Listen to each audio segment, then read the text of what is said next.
తెలుగు రాష్ట్రాల్లో బొప్పాయి సాగు విస్తరిస్తోంది. ముఖ్యంగా అధిక దిగుబడినిచ్చే తైవాన్ రకాలు అందుబాటులోకి వచ్చాక బొప్పాయి సాగు ఉన్నత స్థితికి చేరుకుంది. నాటిన 2 సంవత్సరాల వరకు దిగుబడినిచ్చే ఈ తోటలకు చీడపీడల సమస్య అధికంగానే ఉంటుంది. సకాలంలో వీటిని గుర్తించి నివారించకపోతే తీవ్రంగా నష్టపోయే ప్రమాదం ఉంది. పంట వేసే ముందే పలు జాగ్రత్తలు పాటించినట్లయితే అధిక దిగుబడులు పొందవచ్చంటున్నారు ప్రధాన శాస్త్రవేత్త డాక్టర్ పి. సుధా జాకబ్.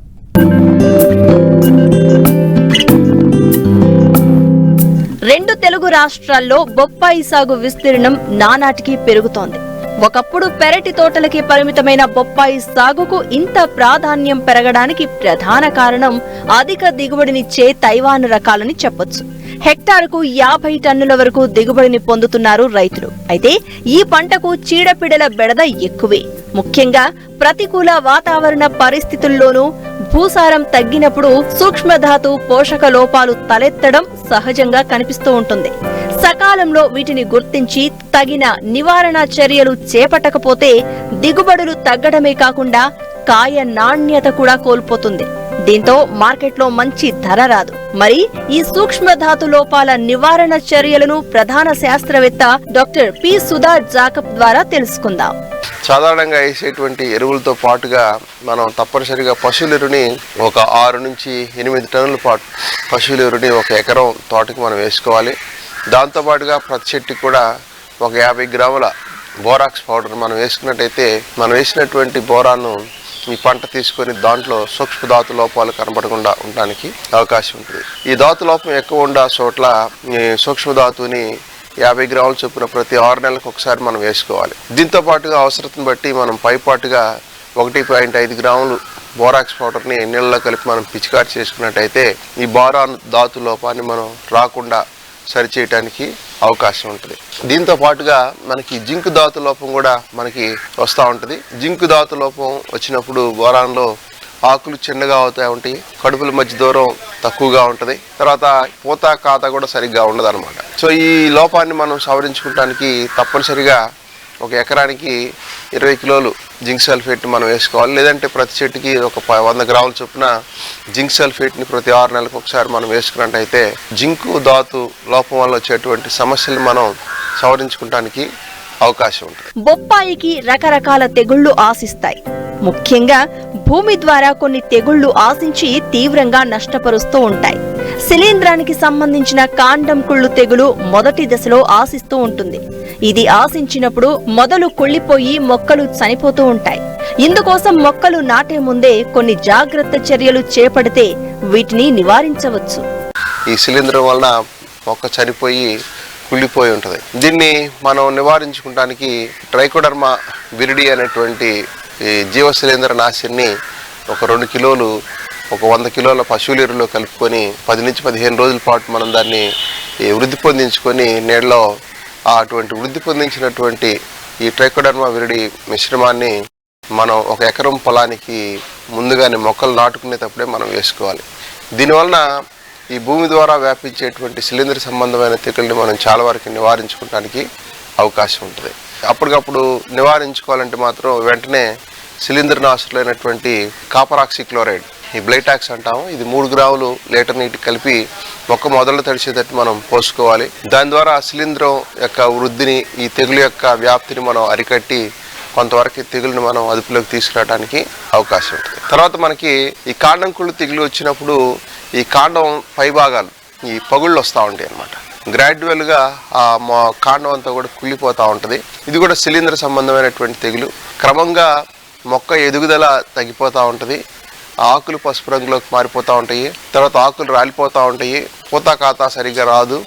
గ్రాడ్యువల్గా కొన్ని రోజులకి ఇది మొక్క చనిపోతానికి అవకాశం ఉంటుంది అనమాట. సో దీనివల్ల కూడా మనకి అపారమైనటువంటి నష్టం ఏర్పడుతూ ఉంటుంది. కాబట్టి దీన్ని నివారించుకోవడానికి కూడా ట్రైకోడర్మా విరిడి ద్వారా సమర్థవంతంగా నివారించుకోవచ్చు. తెగులు గుర్తించినప్పుడు వెంటనే మనం ఈ కాపర్ ఆక్సిక్లోరైడ్ 3 గ్రాములని లీటర్ నీటి కలిపి మొక్క మొదల దగ్గర మనం పోసినట్టయితే కాండం అంతా తడిసేటట్టు మనం పిచికారి చేసినట్టయితే దీన్ని కొంతవరకు మనం అరికట్టవచ్చు. దీంతోపాటు రిడోమిల్ అనేటువంటి మందు 1 గ్రాము లీటర్ నీటి కలిపి కూడా మనం మొదళ్ళు కాండం తడిసేది మనం పిచికారి చేసుకుంటే ఈ తెగులు ఉధృతిని కొంతవరకు మనం అరికట్టడానికి అవకాశం ఉంది. ఇదే కాకుండా మనకి ఆకుల మీద కూడా వచ్చేటువంటి కొన్ని తెగులు ఉన్నాయి. ఆల్టర్నేరియా ఆకుమచ్చ తెగులు అంటాం. ఈ తెగులు ఉధృతి ఎక్కువైనప్పుడు ఆకులు పూర్తిగా పసుపు రంగులోకి మారిపోయి ఆకులు ఎండిపోతా ఉంటాయి. ఈ మ్యాంకోజెబ్ అనేటువంటి మందు 2.5 గ్రాముల లీటర్ నీటి కలిపి మనం పైపాటుగా పిచికారి చేసుకుంటే దీన్ని మనం సమర్థవంతంగా నివారించుకోవచ్చు. రసం పీల్చే పురుగులైన తెల్లదోమ, పేనుబంక ఆశించి బొప్పాయి పంటను తీవ్రంగా నష్టపరుస్తూ ఉంటాయి. ముఖ్యంగా ఈ పురుగులు రసం పీల్చడమే కాకుండా వైరస్ తెగులును వ్యాప్తి చేస్తూ ఉంటాయి. సకాలంలో గుర్తించి వాటిని నివారించాల్సిన అవసరం ఎంతైనా ఉంది. మనం ముఖ్యంగా గమనించినట్టయితే ఈ రసం పీల్చే పురుగుల ద్వారా మనకి మొజాయిక్ అనేది వస్తూ ఉంటుంది. రెండవది మనం చూసినట్టయితే రింగ్ స్పాట్ వైరస్ డిసీజ్, తర్వాత ఆకుముడత వైరస్ డిసీజ్. అంటే ఈ 3 రకాలైనటువంటి వైరస్ తెగుళ్ళు మనకి ఈ యొక్క రసం పీల్చేటువంటి పురుగుల ద్వారా వ్యాప్తి చెందుతూ ఉంటాయి. ఈ యొక్క లక్షణాలు గమనించినట్టయితే ఆకులు మనకి పచ్చ రంగులోను ఎగురుదిగురుగా ఉంటాయి. ఈ తెగులు వచ్చినప్పుడు మొక్కలు పెరుగుదల ఆగిపోతూ ఉంటుంది. తర్వాత పూతా కాత ఉండదు అనమాట. తర్వాత రింగ్ స్పాట్ వైరస్ వచ్చినప్పుడు మనం గమనించినట్టయితే ఆ ఆకులు కాండం మీద కూడా చిన్న వాటి రింగ్స్ లాగా సర్కిల్స్ ఏర్పడుతూ ఉంటాయి. కాయల మీద కూడా ఈ రింగ్స్ ఏర్పడుతూ ఉంటాయి. ఆకులు పైభాగంలో మనం గమనించినట్టయితే ఆకులు చీలిపోయి ఆకారాన్ని కోల్పోతూ ఉంటాయి అన్నమాట. తర్వాత మనకి ఆకుముడత కూడా వచ్చినప్పుడు ఆకులన్నీ కూడా ముడుచుకుపోతూ ఉంటాయి, వాటి యొక్క ఆకారాన్ని కోల్పోతూ ఉంటాయి. దీనివలన మనకి ప్రధానంగా వైరస్ తెగులు వచ్చినప్పుడు పూతకాత తగ్గిపోయి దిగుబడి మీద మనకి అపారమైనటువంటి ప్రభావం ఏర్పడి నష్టపోవడం జరుగుతూ ఉంటుంది. వీలైతే నెట్ ఉన్నటువంటి ప్రదేశంలో మనం ఈ మొక్కల్ని మనం పెంచినట్టయితే రసం పీల్చే పురుగుల యొక్క బారి నుంచి వాటిని కాపాడుకొని ఎటువంటి తెగుళ్ళు ఆశించకుండా మనం కాపాడుకోవడానికి అవకాశం ఉంది. మనం మొక్కలు నాటేటప్పుడే చుట్టుపక్కల ఉన్నటువంటి ప్రదేశాలన్నింటిలో ఉన్న కలుపు అంతటి కూడా మనం శుభ్రంగా తీసివేయాల్సినటువంటి అవసరం ఉంటుంది. లేదా ఆల్రెడీ మన చుట్టుపక్కల పొలాల్లో వైరస్ తెగులు ఆశించినటువంటి ఈ మొక్కలను మనం తప్పనిసరిగా తీసివేయాల్సినటువంటి అవసరత ఉంది. తర్వాత ఈ రసం పీల్చే పురుగుల యొక్క ఉధృతిని మనం తగ్గించుకోవడానికి ఎప్పటికప్పుడు మనం పొలాల్లో పసుపు రంగు జిగురెట్లు మనం పెట్టుకోవాల్సినటువంటి అవసరత ఉందన్నమాట. ఈ పురుగు మందులు మనం గమనించినట్టయితే తెల్లదోమని, తర్వాత ఈ పేనుబంకని నివారించుకోవడానికి ఎసిటామిప్రైడ్ అనేటువంటి మందు 0.2 గ్రాముల లీటర్ నీటికి కలిపి మనం పిచికారి చేయాలి. లేదంటే థయోమిథాక్సామ్ అనేటువంటి మందు 0.2 గ్రాములు లీటర్ నీటి కలిపి మనం పిచికారి చేసుకోవాలి. మొక్క మొదటి దశలో మనం ఎస్ఫేట్ అనేటువంటి మందు 1.5 గ్రాముల లీటర్ నీటి కలిపి మనం పిచికారి చేసుకుంటే ఈ రసం పీల్చే పురుగులు మనం సమర్థవంతంగా నివారించుకోవచ్చు. వీటితో పాటుగా మనం వేప నూనె 5 మిల్లీలీటర్లు కూడా మనం కలుపుకున్నట్టయితే వీటి పనితీరు బాగా ఉండి ఈ రసం పీల్చే పురుగు యొక్క ఉధృతిని మనం సమర్థవంతంగా నివారించుకోవడానికి అవకాశం ఉంటుంది. తర్వాత ఇంకొక సమస్య పండుగ వస్తూ ఉంటుంది. ఈ కాయలని ఆశిస్తూ ఉంటుంది. కాయలన్నీ కూడా కుళ్ళిపోతూ ఉంటాయి. అవి తినడానికి పనికి రాకుండా తయారవుతూ ఉంటాయి. ఫ్రూట్ ఫ్లై ట్రాప్స్ అని చెప్పి మనకి మార్కెట్లో అందుబాటులో ఉన్నాయి. ఈ ట్రాప్స్ని మనం 10 నుంచి 20 దాకా మనం 1 ఎకరానికి పెట్టుకున్నట్టయితే మనం వీటి యొక్క ఉధృతిని కూడా మనం సరిగ్గా నివారించుకోవడానికి అవకాశం ఉంది. కాబట్టి రైతు సోదరులు జాగ్రత్త చర్యలు చేపట్టి బొప్పాయిలో నాణ్యమైనటువంటి అధిక దిగుబడులు సాధించవలసిందిగా సూచిస్తున్నాం.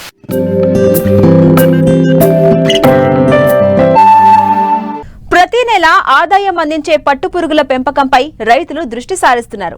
సంప్రదాయ పంటలతో ఏటా నష్టపోతున్న అన్నదాతలకు పట్టు పరిశ్రమ వరంగా మారింది. నిత్యం శ్రమ చేసే చిన్న సన్నకారు రైతులకు ఈ పరిశ్రమ మరింత అనుకూలంగా ఉంది. పట్టుపురుగుల పెంపకంలో తక్కువ పెట్టుబడితో ఏడాదంతా పంటలను తీసుకునే వెసులుబాటు ఉండడంతో రైతులు వీటి పెంపకం వైపు మొగ్గు చూపిస్తున్నారు. ఈ కోవలోనే రంగారెడ్డి జిల్లాకు చెందిన ఓ రైతు పట్టుపురుగుల పెంపకంతో మంచి లాభాలను ఆర్జిస్తున్నారు.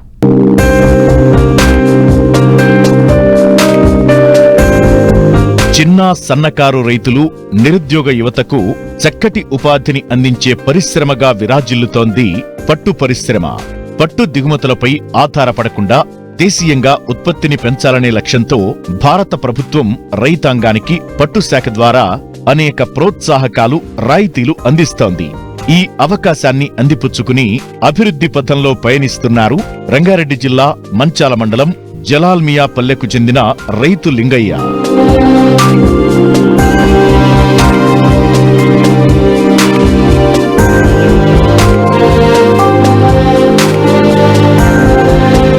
సాధారణంగా పట్టుపురుగుల పెంపకం కాలం 25 రోజులు. దీనిలో గుడ్డు నుంచి పిల్ల బయటకొచ్చాక 18 రోజులు లార్వా దశలో ఉంటుంది. ఆ తరువాత గూడు కట్టే దశలో మరో 5 నుంచి 6 రోజులు ఉంటుంది. లార్వా దశలో 4 జ్వరాలు ఉంటాయి. వీటిని మోల్డింగ్ దశ అంటారు. అయితే గుడ్డు నుంచి పిల్ల బయటకొచ్చే దశలో మొదటి 7 రోజుల్లో ఉండే 2 జ్వరాలు అతి కీలకమైనవి. దీన్నే చాకీ దశ అంటారు. ఈ దశలో పురుగుల మరణాల శాతం అధికంగా ఉంటుంది. ఇప్పుడు చాకీ దశను పట్టు శాఖ నియంత్రణలో పూర్తి చేసి రైతులకు అందిస్తున్నారు. దీనివల్ల రైతులకు రిస్క్ తగ్గడంతో పాటు 7 రోజుల పంట కాలం కూడా తగ్గుతోంది. అంటే 18 నుంచి 20 రోజుల్లో పంట చేతికొస్తుంది. ప్రణాళికాబద్ధంగా పెంచితే నెలకు 70,000 నుంచి ₹1,00,000 వరకు ఆదాయం పొందవచ్చని తెలియజేస్తున్నారు రైతు లింగయ్య. మల్బరీ తోట అంటే 3 ఎకరాలు నేను సాగు చేస్తున్నాను. తోట సెలెక్ట్ చేసుకోవడానికి కారణం ఏంటి అంటే తక్కువ టైంలో ఎక్కువ లాభం ఉందని తేలింది. మల్బరీ సాగు చేయడం వల్ల మల్బరీకి పందులు కానీ కోతులు కానీ నెమ్ములు కానీ ఏమి చేయవి. దీనివల్ల మంచిగా ఉంది మాకు. అయితే సంవత్సరానికి మేము ఈ 8 పంటలు తీస్తున్నాము. మంచి లాభదాయకంగా ఉంది. చాకీ నుంచి తీసుకొచ్చిన చిన్న పురుగులు మనకు కేవలం ఒక 12-13 రోజుల లోపలనే మన పంట అయిపోతుంది. మనం కేవలం లార్వా దశ మనం పెంచుతాం అన్నమాట. మనకు చాకీ సెంటర్లో 2 మోల్ట్ అంటారు. మోల్ట్ అంటే నిద్ర అనమాట. నిద్ర పోతాయి, జ్వరం వస్తుంది దాంట్లకు. ఆ జ్వరం వస్తే 2 పూటలు అక్కడ పోతాయి. మా దగ్గర 2 పోతాయి. 3rd మోల్ట్, 4th మోల్ట్ అంటారు దాన్ని. ఆ 4th మోల్ట్లో అయిన తర్వాత 6 రోజులు 7 రోజులు చలికాలం అయితే 7 రోజులు వేస్తాయి. పంట వచ్చేస్తుంది. కక్కున్సు అల్లుకుంటాయి అనమాట. కక్కున్సు అవి అయితే మనకు కేవలం ఇది పని కూడా ఏంటంటే మార్నింగ్ 2 గంటలు, సాయంత్రం 2 గంటలు, 3 గంటలు అయితే మనకు సరిపోతాయి. భార్య భర్తలు చేసుకోవచ్చు పనిది. చాలా తక్కువ టైము, తక్కువ లేబర్ ఖర్చు. దీనికి తక్కువ నీళ్ళతోటి కూడా డ్రిప్ తోటి తక్కువ నీళ్ళతోటి మంచిగా పంట తీయడానికి అవకాశం ఉంది ఎక్కువ. మన తెలుగు రాష్ట్రాల్లో పట్టుపురుగుల పెంపకం అక్కడక్కడా మాత్రమే కనబడుతుంది. కాబట్టి నిరుద్యోగ యువతకు గాని కొత్త వ్యవసాయ వ్యాపారం చేద్దాం అనుకున్న వారికి పట్టుపురుగుల పెంపకం ఎంతో లాభదాయకం. ప్రభుత్వం కూడా పట్టుపురుగుల పెంపకానికి ఎన్నో ప్రోత్సాహకాలను అందిస్తోంది. పట్టుపురుగుల కోసం షెడ్ వేయడానికి, బెడ్లు ఏర్పాటు చేయడానికి మరియు లార్వాని కొనుగోలు చేసేందుకు ఇలా ప్రతి అవసరానికి ప్రోత్సాహకాలు అందిస్తోంది. అన్ని పంటల కంటే ఈ మా మల్బరీ పంట చాలా తక్కువ ఖర్చుతో కూడింది. సంవత్సరానికి ఇప్పుడు ఈ యాచారం మండల్లో ఒక్కో రైతు 8-9 పంటలు తీస్తున్నాడు. సెంట్రల్ గవర్నమెంట్ 50%, స్టేట్ గవర్నమెంట్ 25%, దాంట్లో రైతు 25% చేసుకొని షెడ్డుకు మొత్తం 7 లక్షలు షెడ్డుకు ఖర్చు వస్తుంది కట్టడానికి. పట్టుపురుగులు సాదే షెడ్డుకు 7 లక్షలు ఖర్చు వస్తుంది. షెడ్ 60-24 ఉంటుంది షెడ్డు. దానికి పట్టుపురుగులు సాదడానికి దానికి స్టాండ్లు అని ఉంటాయి. దానికి డిస్ఇన్ఫెక్షన్ విజేత ఫార్మాలిన్ అది ఉంటాయి. పరికరాలకు 2,500 కడితే దానికి సబ్సిడీ కింద 5,000 మెటీరియల్ అది కూడా ఇస్తారు. స్టాండ్లు వీటికి కూడా గవర్నమెంట్ నుంచి సబ్సిడీ ఉంది. దాని కూడా 12,500 సబ్సిడీ స్టాండ్లకు అని ఇచ్చి టోటల్గా బీసీలకు 3,75,000, ఎస్సీ ఎస్టీలకు 4,75,000 మొత్తం సబ్సిడీ ఇవ్వబోతున్నాం. దీనికి ఇస్తున్నది గవర్నమెంట్. కొన్ని రైతు భరించుకోవాల్సి వస్తుంది. దీనికి 25% రైతు కూడా వేసుకొని షెడ్డు కట్టుకోవాల్సి వస్తుంది. దీనికి ఫస్ట్ తోట పెట్టిన 3 నెలలకు 4 నెలలకు ఒక పంట వస్తుంది సార్. ఫస్ట్ సంవత్సరంలో 3 నుంచి 4 పంటలు తీస్తాము. దాని తర్వాత పంట తీసినప్పుడు కటింగ్ చేస్తాం మేము. ప్రూనింగ్ చేసిన తర్వాత దానికి బ్రాంచెస్ వస్తాయి కాబట్టి రెండో సంవత్సరానికి 8 పంటలు వస్తాయి ఇవి రైతుకు. ప్రతి నెల పంట తీసుకుంటాడు రైతు. దీన్ని మా దగ్గరకు వచ్చిన తర్వాత చాకీ సెంటర్ నుంచి మేము తెచ్చుకున్న తర్వాత ఇక్కడ మా దగ్గర 18 నుంచి 20 రోజులు మేత తింటాయి. చంద్రికలు 5 రోజులు చంద్రికలలో పెట్టి మార్కెట్కు తీసుకొని వెళ్ళిపోతాము. అక్కడ తీసుకొని పోయిన తర్వాత కేజీకి ఇప్పుడు 650, 500 నుంచి 650 కూడా రేటు ఇప్పుడు ప్రస్తుతానికి పలుకుతుంది. ముందు ఇదే అన్ని పంటల కంటే మల్బరీ పంట బాగుంది అని చెప్పి రైతులు కూడా ముందుకు వస్తున్నారు. ఇన్సెంట్ కింద 75 రూపాయలు కూడా రైతుకు కేజీకి ఇచ్చేవాళ్ళు. కాబట్టి రైతులకు దీంట్లో ఏం లాస్ లేదు. మంచి పంట, మంచి దిగుబడి పంట.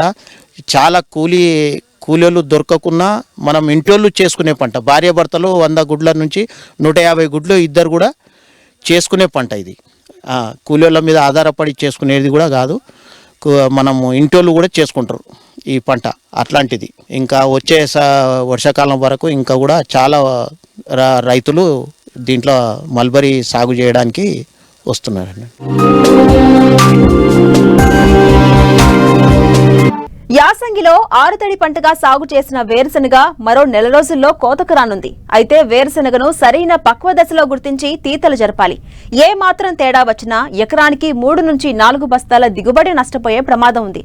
మొక్కలు పీకేటప్పుడు నేల గుళ్ళగా ఉండేటట్టు చూసుకోవడం, కాయలను నిల్వ చేసినప్పుడు బూజు తెగులు రాకుండా చూసుకోవడం ఎంతైనా అవసరం. వేరుశెనగ పక్వ దశను గుర్తించే విధానం, నిల్వలో రైతులు పాటించాల్సిన జాగ్రత్తల గురించి కరీంనగర్ జిల్లా జమ్మికుంట కృషి విజ్ఞాన కేంద్రం శాస్త్రవేత్త విజయ్ ద్వారా తెలుసుకుందాం.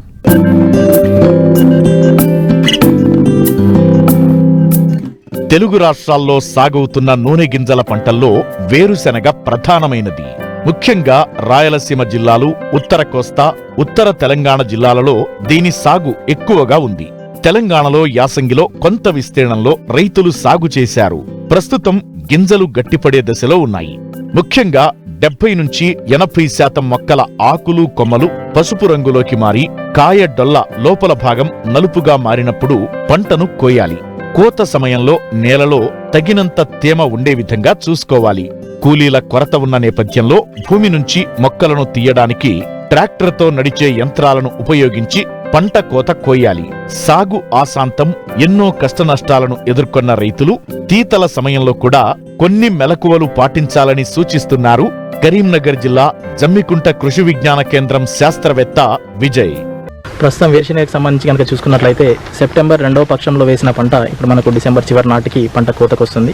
అయితే ఈ కోత సమయంలో కొన్ని జాగ్రత్తలు తీసుకున్నట్లయితే విత్తనాన్ని మనము ఈ తేమ నుంచి కాపాడుకోవడానికి అవకాశం ఉంటుంది. ముఖ్యంగా మనము ఈ నీటి యాజమాన్యంలో చూసుకున్నట్లయితే వేరుశెనగ పంట కోతకు వచ్చే ఒక వారము 10 రోజుల ముందు నీటి తెరలను ఆపాలి. ఆ తర్వాత పంట మొత్తము ముదురు గోధుమ రంగుకు వచ్చి ఆ గింజలు అనేటివి మనకు ముదురు గోధుమ రంగుకు వచ్చినప్పుడు మనము పంట కోతకు వచ్చిందని సిద్ధం చేసుకోవాలి. వేరుశెనగ పంటను కోసిన వెంటనే సాధారణంగా నీడలో మనము ఆరబెట్టాలి.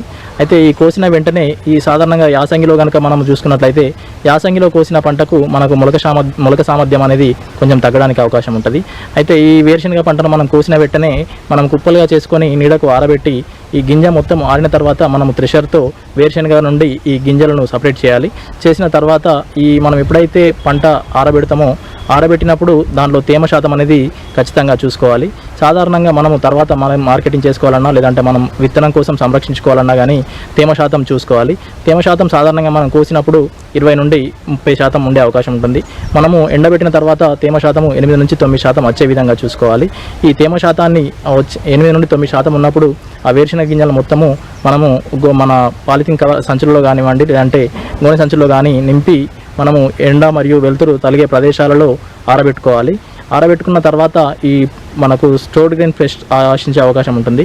వీటి నుంచి ఈ యొక్క విత్తనాలు కాపాడుకోవడానికి సాధారణంగా మలాథియాన్ అనే ద్రావణాన్ని కనుక పిచికారి చేసుకుంటే నిల్వలో ఆశించే పురుగుల నుంచి విత్తనాలను కాపాడుకోవడానికి అవకాశం ఉంటుంది.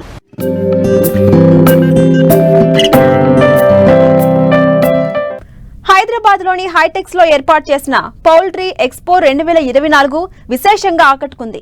3 రోజుల పాటు జరిగిన ఈ ఎగ్జిబిషన్ లో పలు జాతీయ, అంతర్జాతీయ సంస్థలు పాల్గొని ఆధునిక పరికరాలతో పాటు కోళ్ల పరిశ్రమకు అవసరమైన ఉత్పత్తులను ప్రదర్శించాయి. అధునాతన సాంకేతికతకు వేదికగా నిలిచిన ఈ ప్రదర్శనకు ఆంధ్రప్రదేశ్, తెలంగాణ రాష్ట్రాలతో పాటు దేశంలోని వివిధ ప్రాంతాల నుంచి రైతులు పెద్ద సంఖ్యలో హాజరయ్యారు. ఆ వివరాలు ఇప్పుడు చూద్దాం.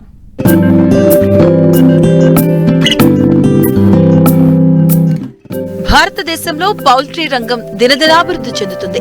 అయితే మారుతున్న కాలానికి అనుగుణంగా పరిశ్రమలో మార్పులొస్తున్నాయి. తక్కువ పెట్టుబడితో అధిక దిగుబడులు సాధించే దిశగా ప్రయత్నాలు జరుగుతున్నాయి. ఈ నేపథ్యంలో పౌల్ట్రీ పరిశ్రమలో వచ్చిన ఆధునిక సాంకేతిక పరిజ్ఞానాన్ని రైతుకు అందించేందుకు India poultry equipment manufacturers association ప్రతి ఏడాది ఎగ్జిబిషన్ ను ఏర్పాటు చేసి అవగాహన కల్పిస్తుంది. ఇందులో భాగంగానే హైదరాబాద్ హైటెక్స్ లో 16వ పౌల్ట్రీ ఎక్స్పోను ప్రారంభించింది. 3 రోజుల పాటు జరిగిన ఈ ప్రదర్శనలో దాదాపుగా 450 జాతీయ, అంతర్జాతీయ సంస్థలు పాల్గొని తమ ఉత్పత్తులను ప్రదర్శించాయి. ఉదయం నుంచి సాయంత్రం వరకు జరిగిన ఈ ప్రదర్శనకు దాదాపుగా 35,000 మంది రైతులు హాజరయ్యారని నిర్వాహకులు తెలియజేశారు. దీంట్లో 415 కంపెనీస్ మాకు ఇక్కడ ఎగ్జిబిట్ చేస్తున్నారు. Poultry pharma equipments, animal feed గురించి ఉంటుంది, బ్రీడ్ గురించి ఉంటుంది, అంటే only related to poultry. Poultry farm start చేయాలా, పోల్ట్రీ రంగంలో మీకు ఎట్లా ప్రాఫిట్ పెంచుకోవాలా, ఎట్లా బెస్ట్ మెథడ్స్ ఆఫ్ ప్రాక్టీస్ ఉపయోగంలో తీసుకొచ్చి నేర్చుకోవాలంటే this is the best event. మీకు ఇక్కడ వచ్చి మీరు ఇక్కడ అంతా కంపెనీలతో చూసుకొని మీరు డెసిషన్ తీసుకోవచ్చు. ప్లస్ ఇక్కడ దాదాపు 15 కంట్రీస్ నుంచి ఫారిన్ ఎగ్జిబిటర్స్ ఉన్నారు అండ్ 15 కంట్రీస్ నుంచి వచ్చినారు అండ్ ఆల్మోస్ట్ 30-40 కంట్రీస్ నుంచి we have representation today and we have almost all of India poultry associations దీనికి సపోర్ట్ చేస్తుంది. దాంట్లో ఒక పిఎఫ్ఐ అని ఉంది, ఒక అసోసియేషన్ ఉంటుంది, సెంట్రల్ బాడీ అసోసియేషన్, వాళ్ళు కూడా దీనికి సపోర్ట్ చేస్తారు. ఇప్పుడు దాకా ఈ 2 డేస్లో మాకు ఆల్మోస్ట్ 20,000+ పీపుల్ ఇక్కడ వచ్చినారు. అంటే పోల్ట్రీ ఫార్మింగ్ ఏంటి, ఎట్లా చేసుకోవాలా, దీంట్లో లాభాలు ఎట్లా పెంచుకోవాలా, లాభాలతో ఎట్లా బిజినెస్ మనం ప్రమోట్ చేసుకోవాలా, ఇదంతా మీరు ఇక్కడ అర్థం చేసుకోవచ్చు. ఎమినెంట్ స్పీకర్స్ ఉంటారు, డాక్టర్స్ ఉంటారు, వెటనరియన్స్ ఉంటారు, వాళ్ళు కూడా ఇక్కడ వాళ్ళ పేపర్స్ డిస్ప్లే చేస్తారు. అంటే it is a one stop solution for poultry farming. Exhibition లో ఏర్పాటు చేసిన వివిధ రకాల పరికరాలు, యంత్రాలు, దానా ఫార్ములాలు, మందులు రైతులు ఆసక్తిగా తిలకించారు. పెరటి కోళ్ల నుంచి ఫారం కోడి వరకు అధిక సంఖ్యలో పిల్లలు ఉత్పత్తి చేయాలి అంటే రైతు స్థాయిలో గతంలో సాధ్యం కాని పనిగా ఉండేది. అయితే ఇప్పుడు ప్రతి రైతు పిల్లలను ఉత్పత్తి చేసుకునే విధంగా వివిధ సైజుల్లో ఇంక్యుబేటర్లు అందుబాటులోకి వచ్చాయి. వీటి ధర కూడా రైతుకు అందుబాటులో ఉందని కంపెనీ ప్రతినిధులు చెబుతున్నారు. పెద్ద మొత్తంలో ఫార్మర్స్ రావడం అనేటటువంటి జరిగింది. కారణం ఏమి అని అంటే కొత్త ఎక్విప్మెంట్స్, డెవలప్మెంట్స్ ఇండస్ట్రీలో ఏమున్నాయి ఏంటి అనేటటువంటిది ప్రతి రైతు తెలుసుకోవాల్సినటువంటి అవసరం ఉంది. కనుక అందరూ రైతులు వచ్చారు అని చెప్పేసి లెక్కేయచ్చు. బ్రాయిలర్ ఇండస్ట్రీలో వచ్చేటటువంటి మార్పులు, లేయర్ ఇండస్ట్రీలో వచ్చేటటువంటి మార్పులు ఏదైతే ఉన్నాయో ఫార్మర్స్ చాలా గమనించడం, దానికి తగ్గట్టుగా మార్పులు కోరుకోవడము, లేబర్ సేవింగ్ ఎట్లా చేయాలి, ఫీడ్ సేవింగ్ ఎట్లా చేసుకోవాలి, వాటర్ ఎట్లా చేసుకోవాలి, క్వాలిటీ ప్రోడక్ట్ని ఎట్లా ప్రొడ్యూస్ చేయాలి అనేటటువంటిది ఇక్కడ నేర్చుకోవాలి అనే తాపత్రయం బాగా కనపడింది. దక్షిణాది నుంచి ఉత్తరాది నుంచి అనేటటువంటిది ఏమి లేకోకుండా మొత్తం అన్ని స్టేట్స్ నుంచి ఫార్మర్స్ వాళ్ళ రిప్రజెంటేటివ్స్ కానీ వాళ్ళు కానీ రావడం జరిగింది. It is the most useful exhibition to the farmer.